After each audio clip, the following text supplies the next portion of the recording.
Welcome back to Profi Plays. I'm Profi, and we are now going to be doing, I believe it's session 12, according to my notes. I need to write this down. In our uh, series on Shadowdark, where one of the things we're doing in this series is that we are following the rune hammer structure. And now the rune hammer structure suggests we have a beginning, a middle, and an end. We are currently in the middle.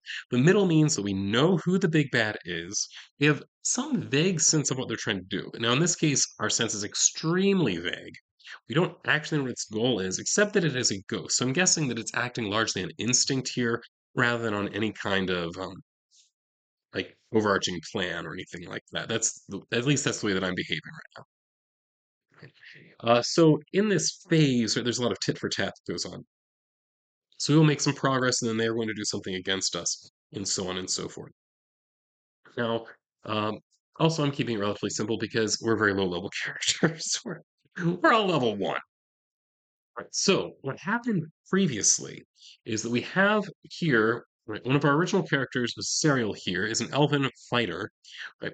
Uh, who was the one that kind of he, along with his friend, what was his name? Veros. Right? The friend Veros were the ones that originally kind of uncovered that there was something weird going on here. Veros is no longer with us. For more on that, go back and watch the episodes where you find out what happened with Veros.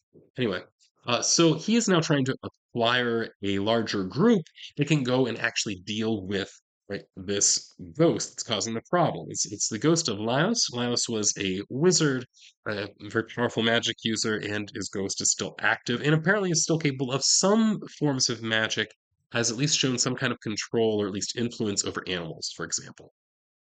Yeah. Right. So he has already acquired two other companions. So one being the priest here, that's Hank Quinn. Right? Hank Quinn was actually a prisoner, but he has been released in order to help out. And then we also have the dwarf over here. That dwarf is named Vidrid. Vidrid is being sent by his master along to help, and because the master is interested in whether he might be able to get some knowledge out of the soul of Laios, so if they manage to capture the ghost, he has a jar that is capable of doing that. Now, in order for them to actually be able to defeat Laios, they need some kind of significant item that would be connected with Laios, and that is the Hammer of Laios, which is what they are currently seeking. Sorta. Because they want to do one more thing, and that is acquire a thief, someone who can help them through the dungeon where they know the Hammer of Laios is located. Problem, of course, is that that thief is currently in prison, and the lord that has them in prison says that they are perfectly willing to release him to their custody so that he can help them out, as long as they go and acquire something else, specifically the Astral Scroll of the Dragon, which is in a nearby tomb, but it happens to be guarded by skeletons, which is why the Lord himself has not gone to deal with this.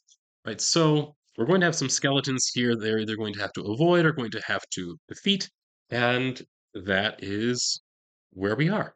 Right, so they are on their way to the tombs. Now, I'm wondering what time of day it is. Right, so I guess I'm just going to go ahead and roll. Right, so I'm going to say 1 is morning, and like 12 is midnight, that kind of thing. Okay, so 8 was pretty close to the middle, so I guess we're probably in the afternoon at this point. Right, so you're headed right toward the tomb in the afternoon, right? And now this tomb is going to be, I think, very small. I don't want this to be like a big dungeon crawl or something like that. This is something I want to be able to wrap up in a pretty quick single session kind of deal. Okay, so we do know that there are skeletons that are guarding this tomb and keeping watch over it. So I'm guessing. So we know this is the tomb of Daridia.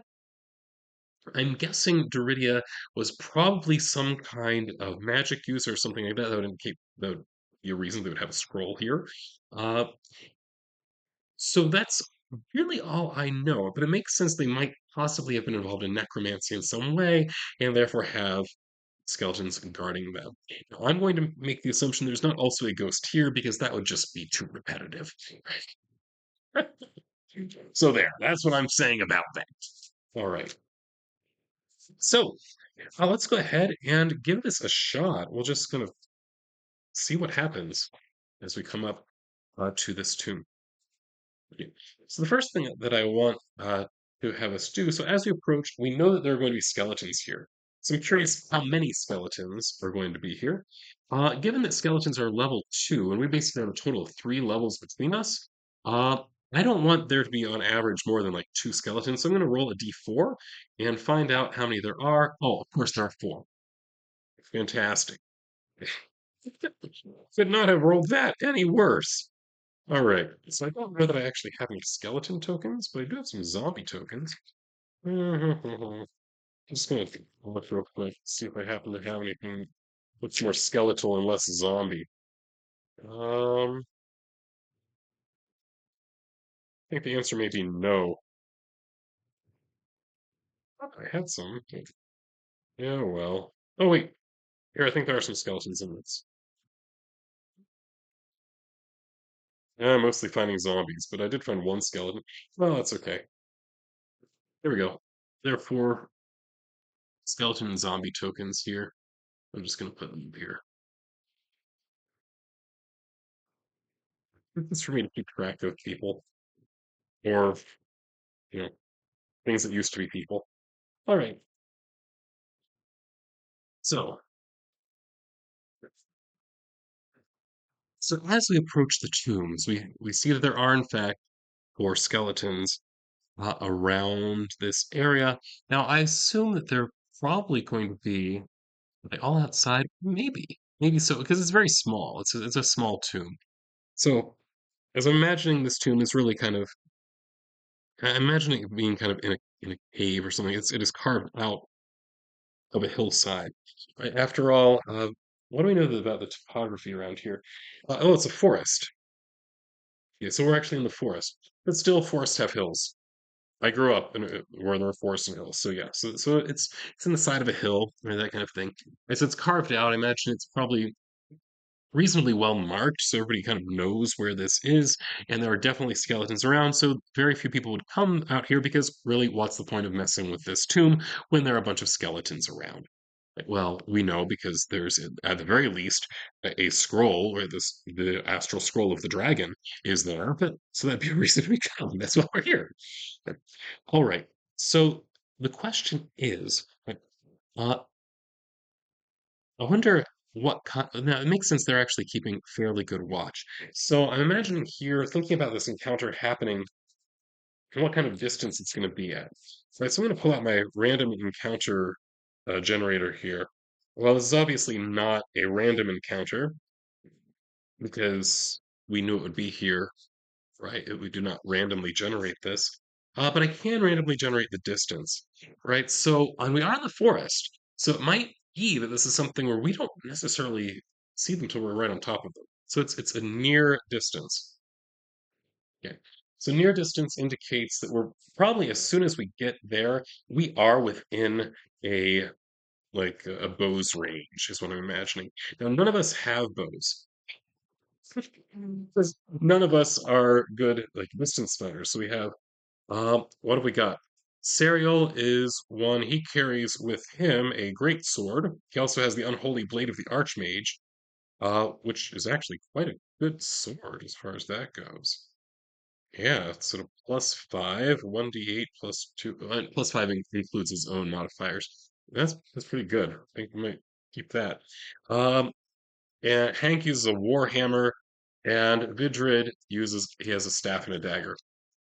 And he also has some kind of magic stuff that he can do. Okay, so let's go ahead and um see. So near, we're going to be able to see each other fairly quickly as far as that goes. So what I'm thinking we're going to end up doing, oh dear, they may have short bows. It makes sense to me. 2 of them would have short swords. 2 of them would have short bows. So, okay, I guess we're going to have to try to sneak. So I'm imagining here, right, these 2 are going to be the ones with the bows. These 2 are the ones with the swords. Just so I can kind of keep track of that. Okay. The question is, are they going to notice us? So now they have a wisdom of +0. So I think we are trying to sneak. Now I'm going to want to roll. Just to make it simple, I'm going to roll for our worst person. That'd be Hank. Hank is the one. He has a dex modifier of -1. So he got a 10. Now I'm going to roll for the skeletons. If they beat a 10, they did, they got a 12. Okay, so they do see us. So we're not going to be able to sneak past them or sneak up on them or anything like that. They are going to get a shot on us before we manage to do anything. Of course, because why not? That's the way this goes. All right, so let's look at what the skeletons do. I'm going to make a quick note here. We have 4 skeletons. Skeleton 1, Skeleton 2, Skeleton 3, Skeleton 4. The first 4 are the ones with bows. The last 4 are the ones with short swords. Okay. And what else do I need to know about them? Their HP, they're all 11.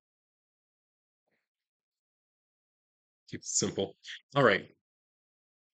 And the AC is 13.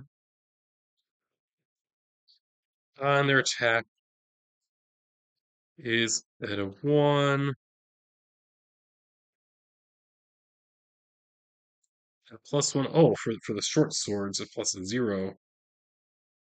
Uh, for the bows. And the bows are at a d4 damage. Short swords are d6 damage. Okay, cool. All right. So that's what we're dealing with here. So here's what I'm imagining is going to be happening, right? So I'm going. No, I was going to use side initiative, but we know what's happening. They actually have ranged weapons. We don't. The only thing we might possibly be able to use, and this might actually be a good idea, is for Hank to be able to try to use Turn Undead, because I think that that spell is something that does have some distance to it. It's near distance, and I don't know that we're near this point. Okay.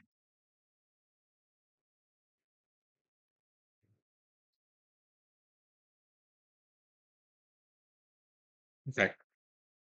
Yeah, but certainly I want to make sure that he's going to act quickly. Okay, so we've got 2 shots being fired. I want to figure out who they're to, so I'm just going to do 1, 2, 3. So the first one is going to be at Sariel, and the second one is also at Sariel. So they're both aiming at Sariel, which is probably good because Sariel is the one that actually has 3 hit points. Okay, so they're aiming and they're firing at Sariel. Sariel has also an AC of 14, which is good. Right, so the first one fires his bow, is at a +0, and hits for how much damage? 3 points of damage. So poor Sariel is down to 3 hit points at this point. And then the second one, again, AC 14, and misses. Okay, good. Right, so we made it through that first round. So what we can do, now we know that we started out at a near range. So what that means, practically speaking, is that we can get into combat, into melee combat with just a simple move anytime we wish. Right? So I think that what we're going to do. Yeah. Oh wait, if we're all near, then would that put us all in the same combat zone? I think that would actually. So let's put us all here in the same combat zone.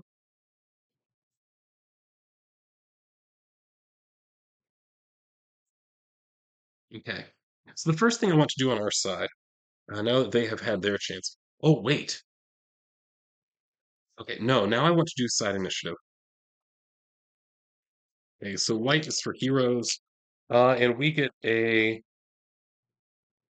our best is, I believe, a +1. Yeah.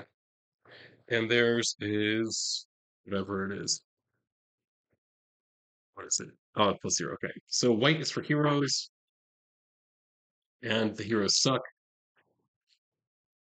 Okay. So they're going to be able to go first. I'm actually going to count the bows firing as having already gone. So now their short swords can come. Who are they going to aim for? Well, let's see. Again, re-roll that one. Re-roll it again. Okay, so 3s, they're going for, it looks like Vidrid, Vidrid, and Sariel. So this guy's over here. Vidrid, this one's on Sariel. Okay, so let's deal with the Vidrid one first. So the one attacking Vidrid, Vidrid does not have a very good AC. It's just a 10. Ooh, he definitely gets hit. And for how much damage? 3. That is enough to take him out. So Vidrid is not doing very well. All right, need to remind myself how the whole dying thing works. It's always good rules to have to review, right? Oh my goodness. That's just the way this thing goes, really. All right. So dying, here we go. So it's 1d4 plus con modifier. So let's roll that. So plus his con modifier, which is a -2. So Vidrid is just dead. That's really what that boils down. Oh, but it's a minimum of one. So he does have one round in which we could possibly stabilize him. Right. So Vidrid is in bad shape, at the very least. Sariel, what's happening with Tim? Now remember his AC is significantly higher. It's a 14. Okay, so that guy missed. Okay, good, good, good. So Sariel is still up. Vidrid is down and possibly dying. Okay. So now this is rough. This means we have to make a choice. I think it makes sense given the situation. Sariel needs to, he really does not want Vidrid to die because then he's going to find a new wizard. We don't want that to happen. Right? So wizards are dying everywhere. All right, so Sariel comes over to the wizard and is going to try and heal him. Well, not heal him, stabilize him. It's an int of 15 that is required for this. So his intel. Oh, he has a +2 on this. This is good. This is good. 10. That's not enough. All right, so Vidrid's going to die. It's just the reality of things. So goodbye, Vidrid. Meanwhile, Hank is saying, "Oh, we're not doing this," right? And is going to try to turn undead. So the way that turn undead works in this system is right here, right? So it's a priest spell. You rebuke undead creatures, forcing them to flee. You must present a holy symbol to cast this spell. I'm just going to make the assumption that Hank has a holy symbol on him. I mean, it makes sense that he would, and he is, after all, a priest, right? So he has a some kind of holy symbol on him. Uh, Undead creatures within near of you must make a charisma check versus your spell casting check. Creature fails by 10 points and is equal to or less than your level, it's destroyed. Otherwise, on a fail, it flees from you for 5 rounds. So I think we're just going to go ahead and make this. Is it a +2? It's a DC 11.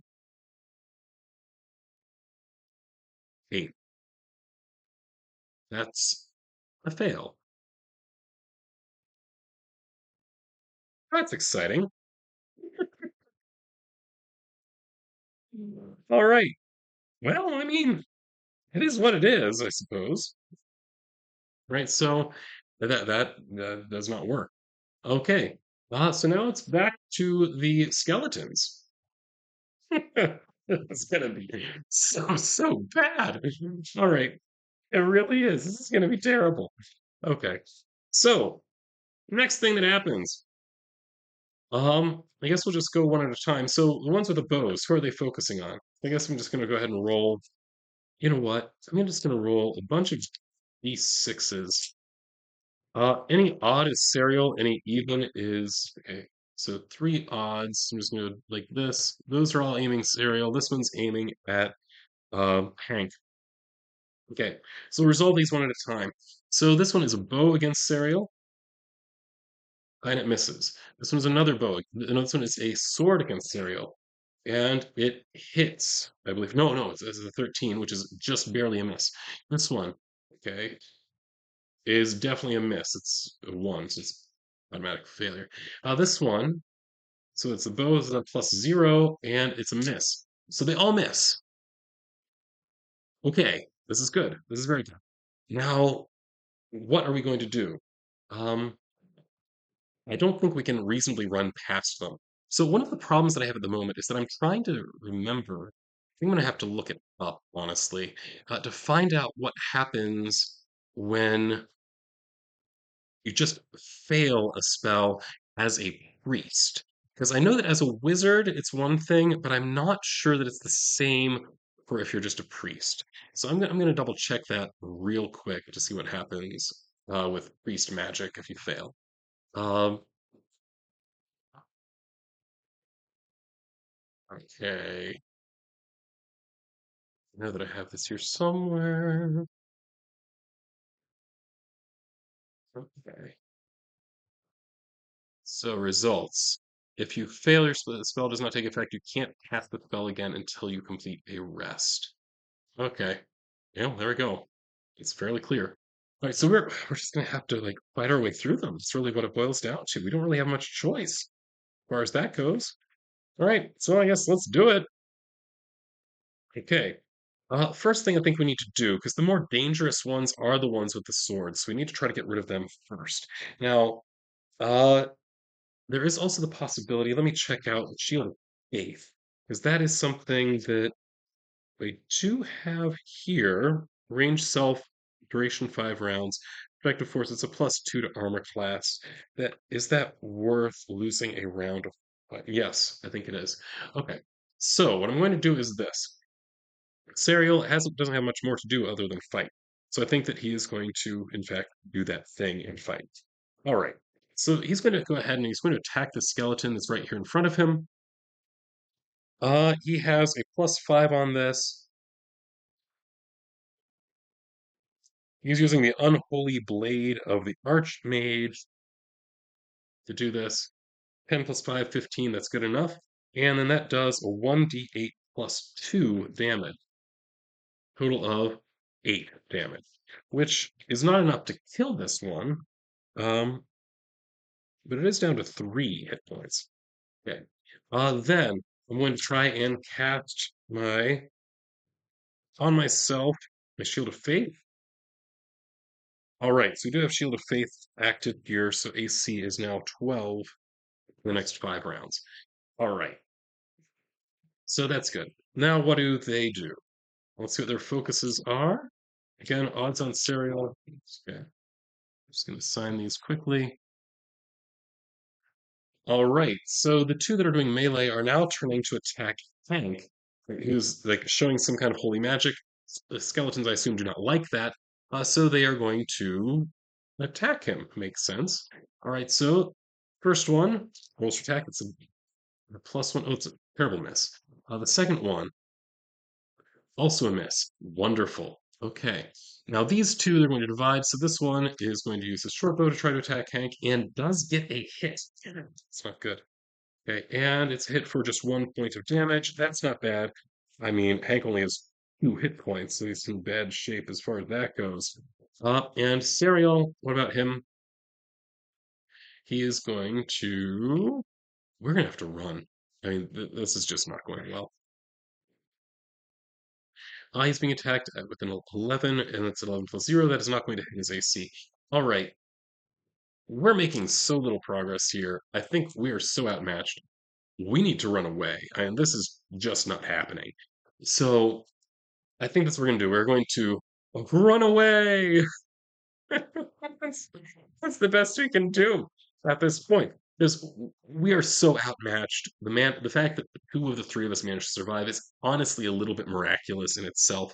So I think that we are going to run. We're just going to cut our losses and run. That's it. Okay. So I think that that's the session here today. Right. So what this means then is that we're not going to be in the best of standing with either this wizard's tower or with the castle. Um, yeah, so this is not great. It is not great at all. And now where we are right now, because we are in the middle, according to the Runehammer structure, it's a tit for tat, right? So we make progress against the enemy, and then they make progress against us.